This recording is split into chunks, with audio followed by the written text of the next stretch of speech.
of Divine Mercy? Yes. And why Mercy Run?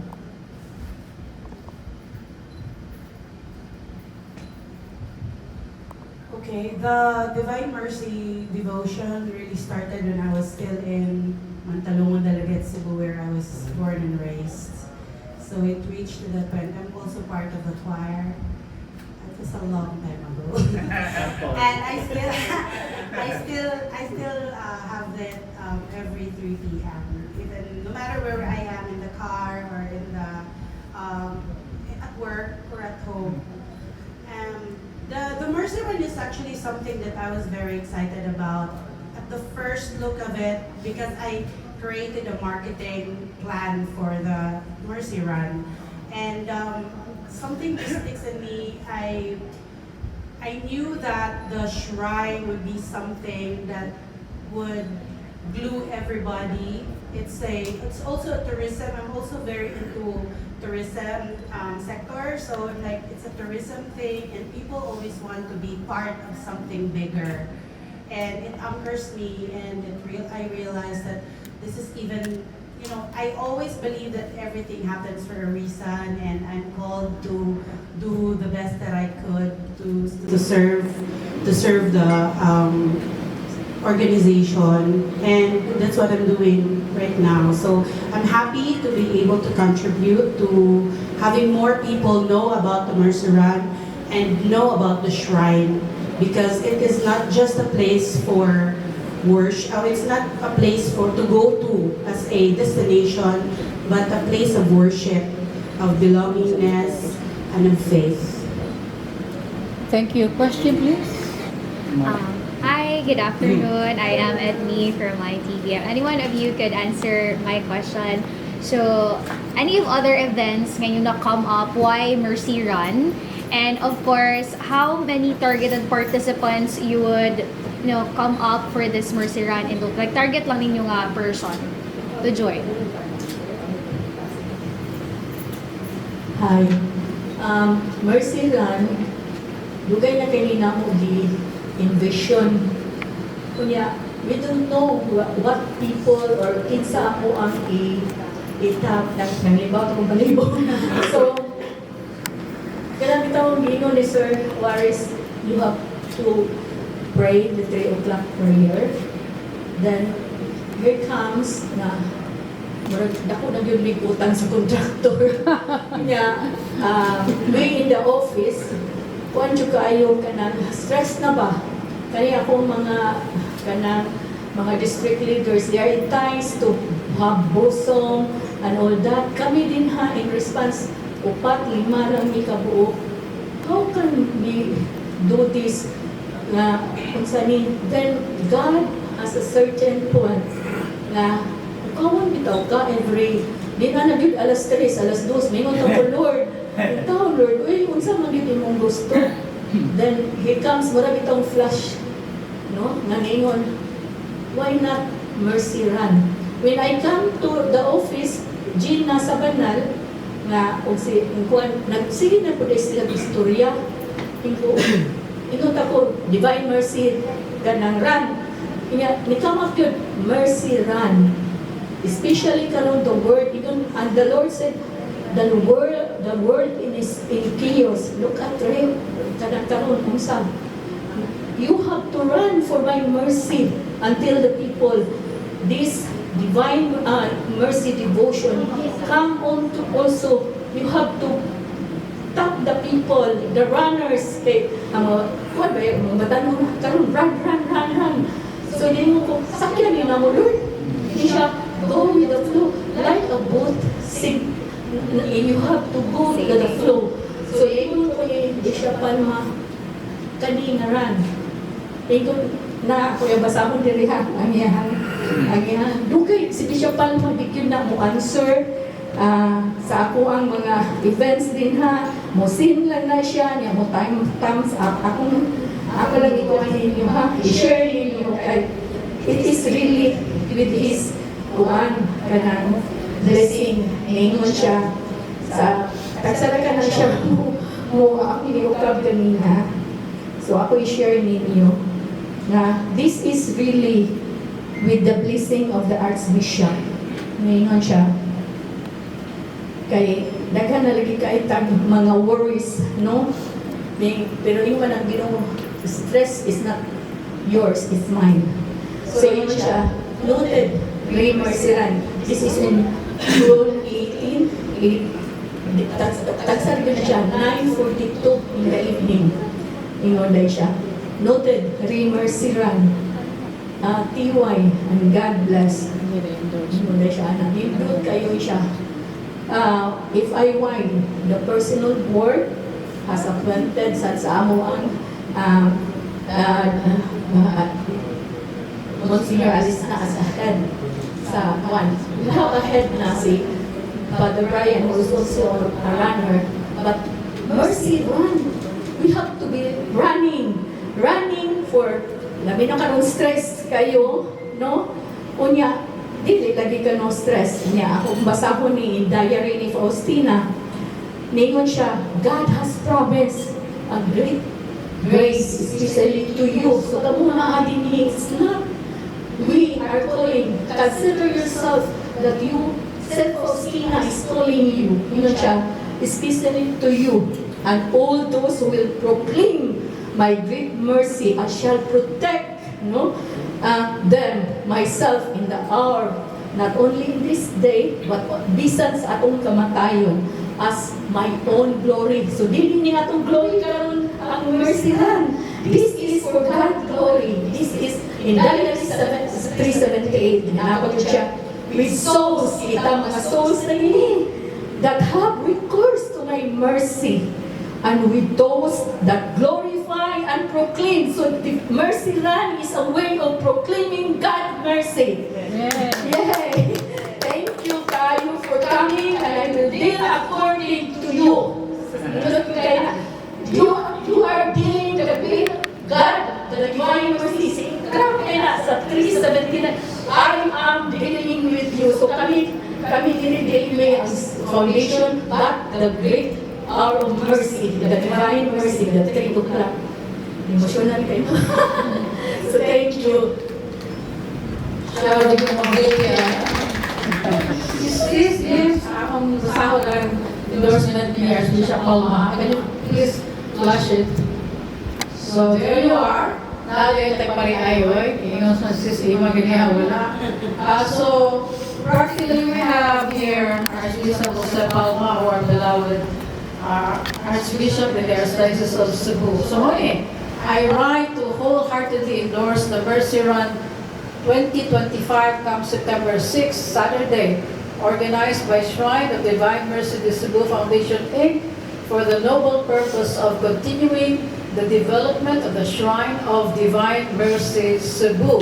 We believe all of us are on different journeys, finding meaning and purpose, running for dreams and ambitions beyond ourselves, walking to paths of healing and shared visions, seeking the last, the lost, and the least, and alleviating the sufferings of the poor by putting up structures of charity and justice, to name some. But eventually, all of us tread on a common journey, that of going to our communal destiny, our home, which is heaven. Hence, we remember always to run with grace and grit, and to keeping the faith ever alive. By this endorsement, I encourage all parishes, religious organizations, faith and covenanted communities, and all people of goodwill to support this worthwhile cause. I'm also extending this endorsement to the different groups of running communities and clubs to join this run with a cause to help build the Divine Mercy Shrine Cebu. So, moni ang endorsement ni Archbishop Jose Palma given this 9th day of June 2025, pasado alas 9 sa gabi, ang text ni AJP sa ato Presidente sa Shrine of Divine Mercy de Cebu, Inc. So, follow up lang ko with a question to a member of the technical working group. Yeah. So, Brad Ray, kung saan na ba i-update sa atong construction and development sa Sean. Graduate this.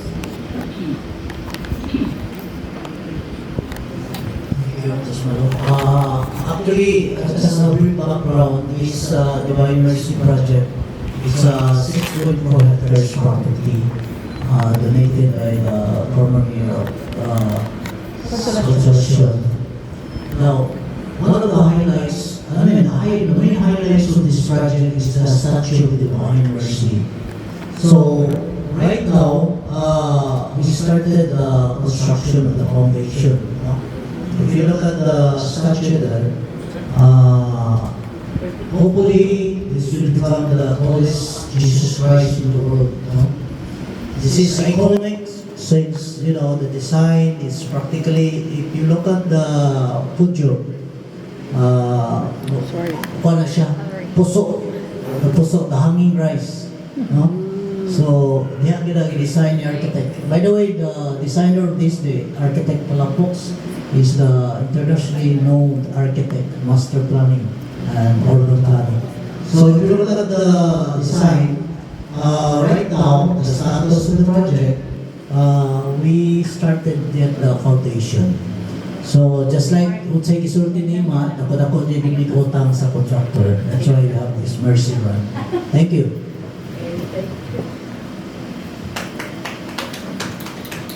So thank you very much, Broadway. Questions, please? My question? Okay, good afternoon. I'm Bernie Mascareño from Cebu upcoming event. So my question is there an open event to the other religious denominations? Yes. Thank you. So positive, no? To all organizations, no?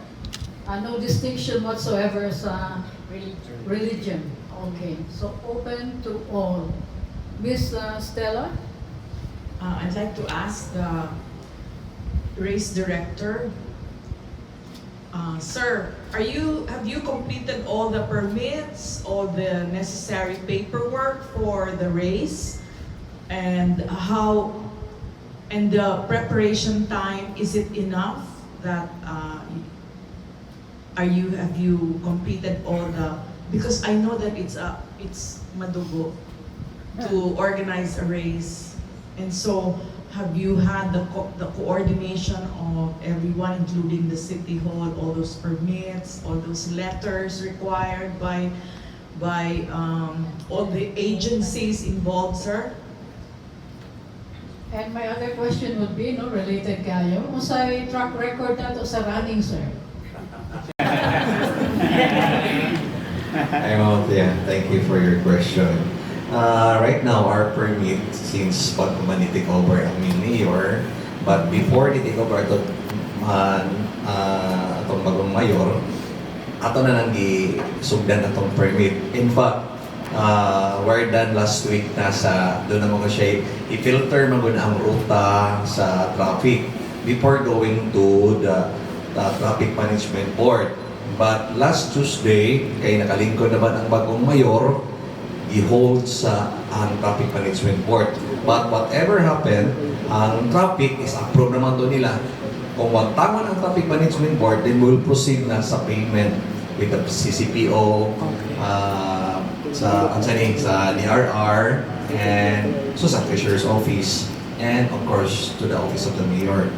So, with regards also sa atong preparation, ma'am, in fact last night, halos every week mag-meeting sa traffic. Kaya the most important one, aside sa medical, is the traffic. Kaya sila mo close sa SRP. This is not the first time I'm using the SRP. So far, in our permit, okay naman ta. Gamay na walang kuwang. Okay?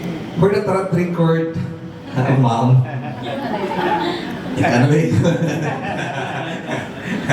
Bitaw sa dilisan panuan ba? Kay ang Cebu City karon nga mga events, ako ginang level up. Sydney, I joined the Sydney Marathon.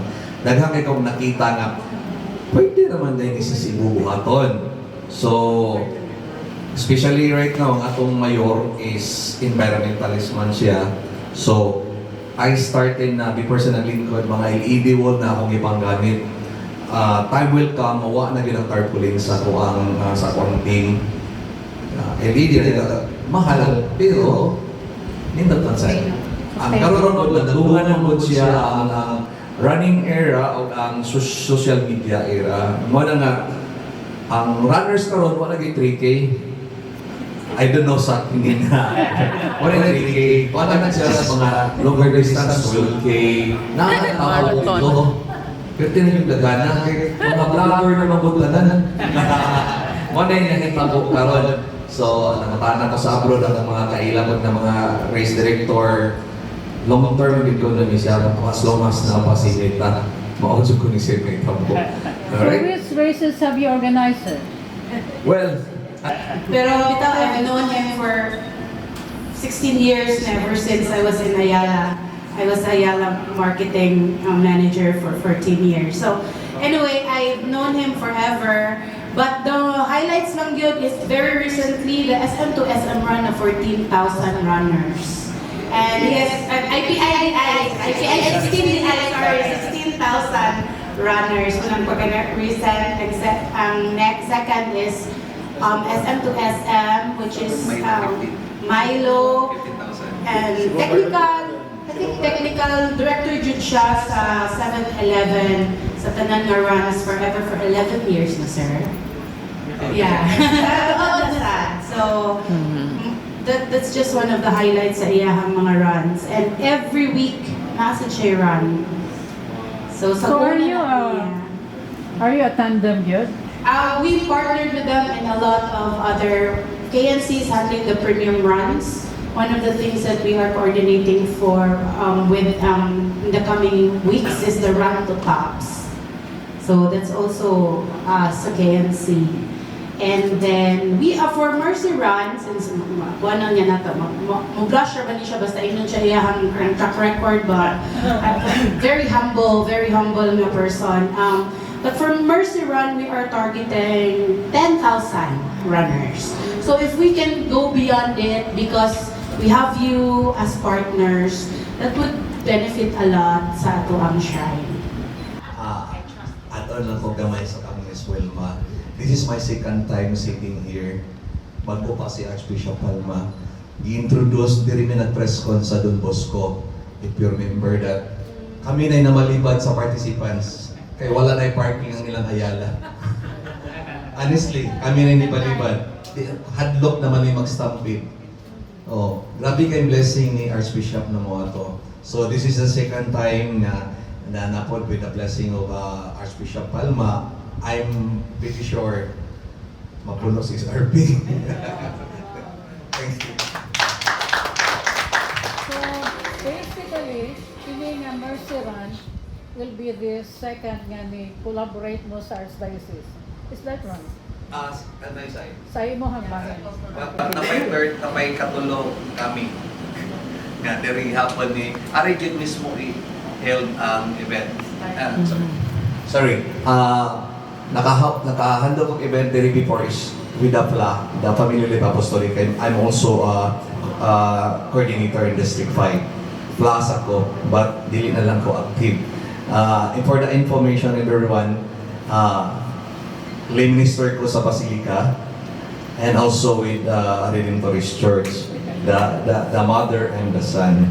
So, na-adjust both serve to sa people sa community, sa religious church and of course karon sa mga runners po.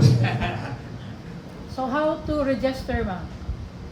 Okay, so currently we are open sa online registration. Just visit the official Facebook pages of Mercy Run 2025, and eventually we also have this one. This is online also. This is internet-based, web-based.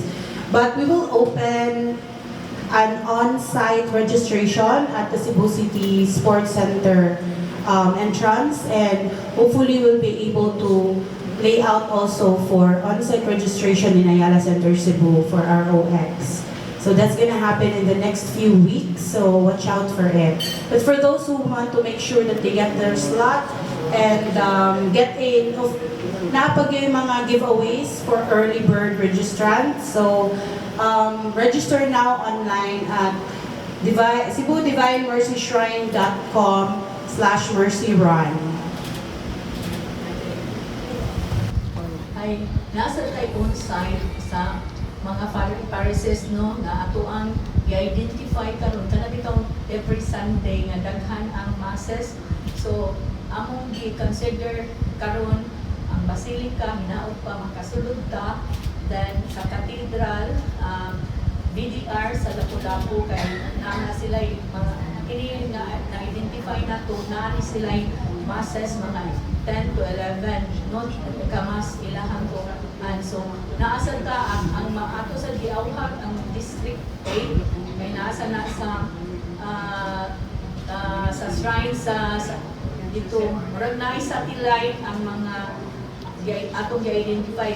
So ang ato lang gyud karon ang kaning mga kunamong mga district leaders like if we're able to one manggod na may mga events ni then naagid ni sa 3,000 to 5,000 no kung mulihok lang ang tanan unya kani gyud kanang positive like yesterday. So amo ang giuna ang District 5 dito mi sa District 5 naghatag mi og mga tarp ug mga liters sa mga kaparian kay mao man ni siya gud atong i-consider ang inactive na district ang District 5. So nandipay ko ganyan sir ingon siya District 5 kung mao na gyud kay ang District 5 dito sa Toledo ana masakiton ang so kinahanglan gid siya bisitahon. So mao na diha nga with the churches ang kani mga leaders nato hinaot pa nga maka tuwa na karon start karon Sunday. So hinaot pa unta. I'd like to ask if you have approached corporate sponsors so that it will be a bigger, they have bigger contributions for participation too, no? Aside from the running clubs, right? Because the running clubs are really active. But the corporate sponsors, as part of their CSR, their corporate social responsibility, have you sent proposal letters for support? Marketing man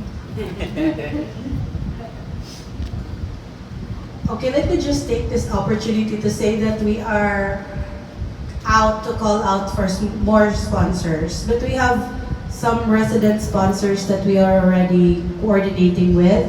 Our official hydration partner would be HydroAid from Unilab. So you can best believe that during the fun run, we will have some giveaways na mga vitamins, Enervon, Rexidol, HydroAid of course, PH Care, Celitec, Diatabs. Oh my God, I don't like that. But yeah, we have those sponsors and we're calling out for more as the marketing plan and the marketing brief is already out. And if someone would want to come in and really understand more on the project in a more corporate level, we have the link for that also to share. So I hope you will also write about it, guys, that we are accepting corporate sponsors. The more, the merrier. Question for Mr. Joel Juarez. Pasabot ko sa Meta AIDS. But what about the running AIDS? Usa may rational ano? Usa man siya. We are in the age of running. Usa rational ano, sir? I mean, can you explain? No? Ganun niya abutan niya ng AIDS. Ako kasabot ko sa Meta AIDS, okay? But why are we in your own description? Why are we in the running AIDS? Kung sa'yo na itabo, adong running AIDS. Ako ba? Actually, I will answer that na lang, madam. The running, we used to have a very rich but very niche runners in Cebu in the past years. But since ingon siya sa Meta age, it's just like everybody is a social media creator. And then they went into, now they're pushing more, the Gen Z is pushing more into wellness. In fact, in one of our talks with Unilab, their sales in the categories of medicine nila dipped. But ang go up is katong mga about connected, no, not even vitamins, connected to mental wellness, connected to kaning sleep, insomnia, medicine, kaning mga sleep, mga ingana, mga mental wellness nga mga drugs ang naa because we are into more on self-care and then choose me, choose yourself, ingana. Then in the running age is because of the social media and everybody is already contributing to the fact that, oh, this is my contribution na magkuan ko, wellness ko, healthy lifestyle, body goals, char. So mona, we daghan jud, everybody knows about running. Thank you, Wilma. So, na-induced ang running age no, sa consciousness Yes. about physical and mental wellness. Yes. Nagkakaing salamat. Napo ba yung questions? Okay na? Okay na po, no? And so that I will ask Sis Ima to acknowledge our district leaders to conclude our press meet. So, dili ni sa mahimo sa Archdiocese, kung ulit po nimpun ang pong mga active district leaders. So, ang District 1, si Sister Beth Parado, niya tandem na niya yung husband. Karon sa una, yung husband yung appeal, pero sila na nabutaron. So, District 1, sila sa Metro Cebu. So, ang District 2, si Junjun o si Brad Dominic, no? O District 2, District 3, po si sila gapunin duha, si Brad Dominic o si Brad Junjun Villavicencio. Kaya ang District 4, si Cleo Doliuso, so nasa na siya, layo sa mi. Naan sila po yung dire, pero ilahan ang yung journeyhan ni habit every day. So, ang District 5, so na, kinahanglan tabanganan. So, hinaon pa no, nga naay makuha na to dito, matap. So, ang District 6, layo sa siya, Bantayan, Island, si Sismalong. So, kanaya dito, Bugod. So, no? Kini, on expense, yun din namong tanan, wala ni kung ano. So, ang District 7, si Sister Jiva, o gagiya sa Limimbana, no? Kalimim sa ni sila. So, abot ni sila sa Kamutis, no? From, noan, ang District 8, si Sister Jean Mayon, no? Sa Mandaue, hanggang na dito sa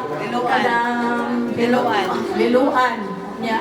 Inanini ka-active ang ato ang mga district leaders.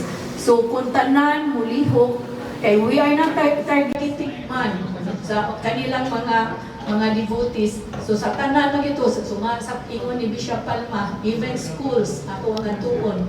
So, kani, sa effort nila, kung namong tanan nga naa sa office nga mao nang follow up.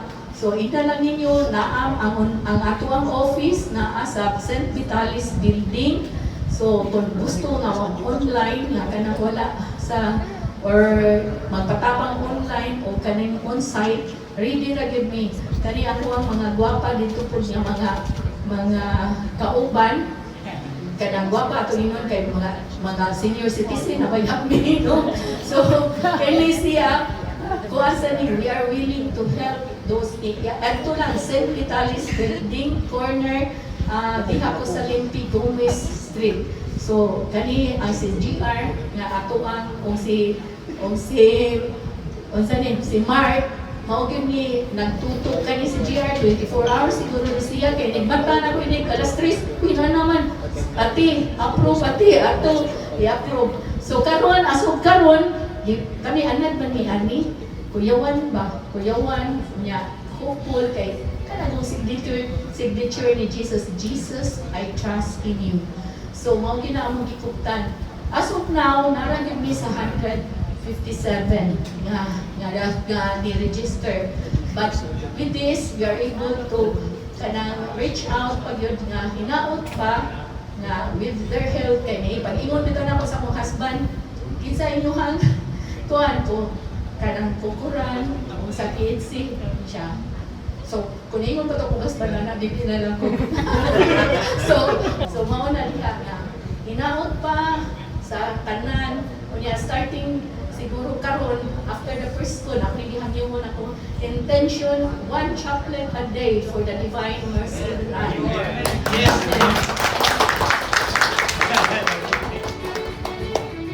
So thank you, Sis Tima. And so with that, we bring to a close this media event, ang pag-launch sa Mercy Run.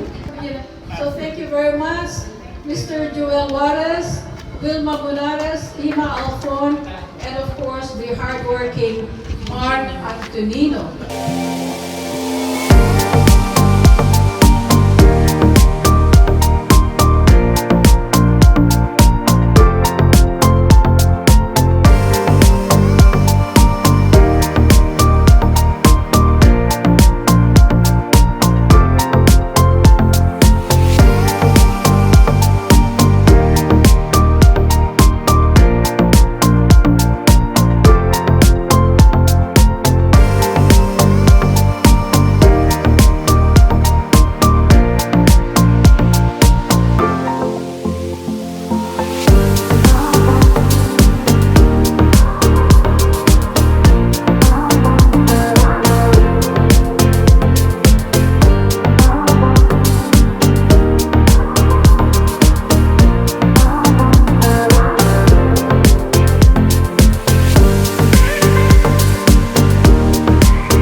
pa kayong mga media collaterals.